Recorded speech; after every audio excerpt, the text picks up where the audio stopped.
En fait, j'ai toujours considéré que c'était important de s'impliquer parce que le mouvement syndical, il doit refléter qui on est. Tout simplement et en premier pour la représentativité. En santé et services sociaux, on représente au-dessus de 85% de femmes dans le réseau.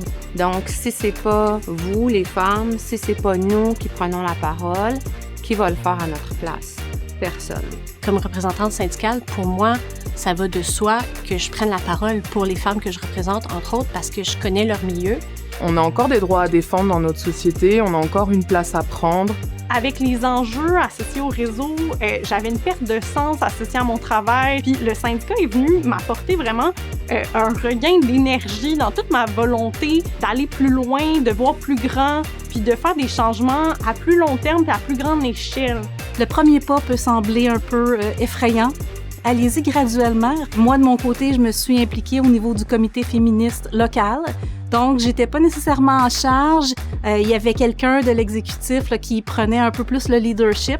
Ça m'a permis d'intégrer une structure que je connaissais moins, de l'apprivoiser graduellement. Un syndicat, c'est une grande famille.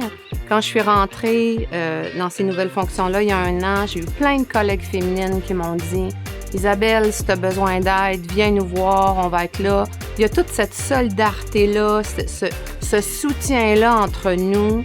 Moi, j'encourage toutes les femmes qui souhaitent s'impliquer syndicalement à le faire parce que je ne serais pas là 10 ans plus tard si j'y croyais pas, là.